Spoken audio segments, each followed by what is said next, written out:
अस्सलाम वालेकुम everyone, I hope you are doing great. आज हम स्टडी करेंगे id, ego and super ego. Psychology and literary theory का बहुत इंपॉर्टेंट कॉन्सेप्ट है। अगर आप साइको एनालिटिक क्रिटिसिज्म को समझना चाहते हैं तो ये कॉन्सेप्ट समझना बहुत ज़रूरी है। Basically psycho analytic theory Sigmund Freud ने इंट्रोड्यूस करवाई थी। सिगमंड फ्रॉयड का कहना था कि ह्यूमन पर्सनैलिटी 3 बेसिक पार्ट्स पर बेस्ड होती है, ईट, ईगो एंड सुपर ईगो। इन तीनों कंपोनेंट्स के इंट्रैक्शन से human behaviour, human personality develop होती है। इस लेक्चर के अंदर हम ये तीनों कॉन्सेप्ट्स अच्छे से समझेंगे। तो सबसे पहले हम थ्योरी का बैकग्राउंड देख लेते हैं ताकि आप इस कॉन्सेप्ट्स को इजीली एंड अच्छे तरीके से समझ पाओ। तो सिगमंड फ्रॉयड ने ह्यूमन माइंड को समझने के लिए साइको एनालिसिस थ्योरी डेवलप की थी। उन्होंने ये थ्योरी कब डेवलप की थी? 19th सेंचुरी के एंड पर एंड 20th सेंचुरी के स्टार्ट में उन्होंने इस थ्योरी को डेवलप किया था। सिगमंड फ्रॉयड का मानना था कि ह्यूमन बिहेवियर सिर्फ कॉन्शियस थाट से कंट्रोल नहीं होता, बल्कि सारे हिडन डिज़ायर्स और फियर्स भी इंसान के बिहेवियर को इन्फ्लुएंस करते हैं। फ्रूट के अकॉर्डिंग ह्यूमन माइंड के 2 मेजर लेवल्स होते हैं। First one is conscious mind and second one is unconscious mind. Conscious mind वो पार्ट होता है जहां इंसान अपने करंट थॉट्स और डिसीजन से अवेयर होता है, ठीक। एंड अनकॉन्शियस माइंड वो हिडन पार्ट होता है जहां सप्रेस्ड डिज़ायर्स, फियर्स और मेमोरी स्टोर होती हैं, और ये अनकॉन्शियस माइंड ह्यूमन बिहेवियर पर बहुत स्ट्रांगली अफेक्ट होता है, ठीक है।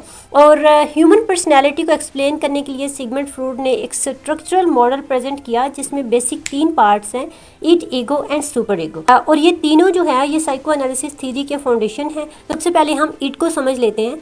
ईट ह्यूमन पर्सनैलिटी का सबसे बेसिक और प्रिमिटिव पार्ट है। Primitive part means instinctive part है, और ये इंसान की बेसिक बायोलॉजिकल नीड्स को पूरा करता है, जैसे हंगर, थर्स्ट, सेक्सुअल डिज़ायर्स या फिर एग्रेशन वगैरह। इट का सिर्फ एक ही काम होता है कि डिज़ायर को तुरंत सेटिस्फाई करना, यानी जो भी डिज़ायर्स हैं उनको फ़ौरन एट द मोमेंट फुलफिल करना। दैट्स वाई इट जो है ये लॉजिकल थिंकिंग नहीं करता और ना ये कॉन्सिक्वेंसेस के बारे में सोचता है। इसको सिर्फ ये जल्दी होती है, ये चाहिए होता है कि उसकी जो डिज़ायर है वो जल्द अज जल्द सेटिस्फाई हो, ठीक है। सेटिस्फैक्शन चाहिए होती है, वो सिर्फ सेटिस्फैक्शन को देखता है। It's completely unconscious. And consequences means कि इट ये नहीं देखता कि ये चीज़ जो है ये सोशली मोरली एक्सेप्टेबल है या नहीं। जैसे अगर एक छोटे बच्चे को भूख लगती है तो वो फ़ौरन रोने लग जाता है, उसे ये नहीं फिक्र होती कि लोग क्या सोचेंगे या क्या हालात हैं, मैं कहाँ खड़ा हूँ, मैं किसके साथ हूँ, किस जगह पर हूँ। उसका फोकस सिर्फ और सिर्फ अपनी भूख मिटाने पर होता है। इसी तरह से अगर किसी बच्चे को कोई टॉय पसंद आ जाता है तो वो फ़ौरन उसे लेना चाहता है, यानी वो ये नहीं सोचता कि हो सकता है मेरे फादर के पास पैसे ना हो, वो ना बाय कर सकते हो, लेकिन वो ये सोचे बिना उसको वो टॉय चाहिए होता है। तो ये क्या है? ये ईड है, ठीक है। ईड और लॉजिक का आपस में कोई रिलेशन नहीं होता। एंड लिटरेचर के अंदर इड अक्सर कैरेक्टर्स की अनकंट्रोल्ड डिज़ायर्स और इमोशनल इम्पल्सिस के थ्रू नज़र आता है। जैसे अगर कोई कैरेक्टर एक्सट्रीमली जेलसी, रिवेंज या स्ट्रॉन्ग पैशन शो करता है तो अक्सर क्रिटिक्स उसे इड के इन्फ्लुएंस के तौर पर इंटरप्रेट करते हैं। So in short, id is a primitive part of human personality. ये बाय बर्थ इंसान में मौजूद होता है, ठीक है। ये अनकॉन्शियस होता है और प्लेयर प्रिंसिपल पे काम करता है और इंस्टेंट सेटिस्फैक्शन चाहता है। Next one is ego. Ego human personality का वो पार्ट है जो इड और रियल वर्ल्ड के दरमियान एक बैलेंस क्रिएट करता है। एज वी डिस्कस्ड कि इट प्लेयर प्रिंसिपल पे काम करता है एंड ईगो जो है ये क्या करता है? ये रियलिटी प्रिंसिपल पे काम करता है। Reality principle means ego real world की कंडीशंस और कॉन्सिक्वेंसेस को कंसिडर करता है। ईगो का ये काम होता है कि इट की डिज़ायर्स जो हैं उनको रियलिस्टिक और सोशली एक्सेप्टेबल तरीके से फुलफिल करें। जैसे इमेजिन करें कि आपको बहुत भूख लगी है, ठीक है, और आप एक बेकरी के पास से गुजरते हो, तो अब ईड क्या कहेगा? ईड कहेगा कि फ़ौरन बेकरी से केक उठाओ और उसे खा लो। जबकि ईगो क्या करेगा? ईगो सिचुएशन को एनालाइज करेगा और कहेगा कि बिना पैसों के केक उठाना इज़ नॉट गुड, तो पैसे दे के केक बाय करते हैं और फिर घर जाके आराम से खाएंगे, ठीक है। यहाँ ईगो ईड की डिज़ायर को रियलिस्टिक तरीके से फुलफिल करता है। दैट्स वाई ईगो को ह्यूमन पर्सनैलिटी का रैशनल और प्रैक्टिकल पार्ट कहा जाता है।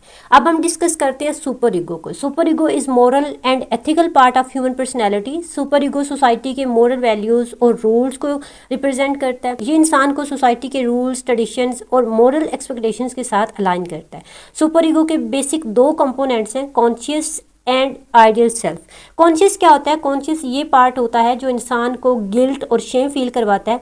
कि जब वो कोई गलत काम करता है तो उसे गिल्टी फील होता है। यानी जब आप झूठ बोलते हैं या कोई भी गलत काम करते हैं तो आपका कॉन्शियस पार्ट जो होता है ये आपके लिए एक वार्निंग सिस्टम का काम करता है। आपको पता होता है कि हम ये गलत कर रहे हैं, हम चोरी कर रहे हैं तो ये गलत है। आपको डीप इनसाइड ये एहसास होता है कि मैं जो चीज़ कर रहा हूँ ये चीज़ ठीक नहीं है, ठीक है। तो इसको हम कहते हैं कॉन्शियस पार्ट। उसके अलावा सेकेंड पार्ट है आइडियल सेल्फ। आइडियल सेल्फ वो इमेज होता है जो इंसान के लिए आइडियल और परफेक्ट बिहेवियर डिफाइन करता है, इंसान को मिच्योर करता है, ठीक है, कि वो सोशली और मोरली एक्सेप्टेबल एक्शंस को अडॉप्ट करे। जैसे ऑफिस में आपको एक शॉर्टकट मिलता है, ठीक है, तो वो शॉर्टकट जो अनएथिकल है बट उस शॉर्टकट से आपको बहुत ज़्यादा बेनिफिट मिलने वाला है, ठीक है, बट आप क्या करते हो, आपका आइडियल सेल्फ कहता है कि मैं एथिकल रूल्स फॉलो करूँगा और अपनी रेपुटेशंस को मेंटेन रखूँगा।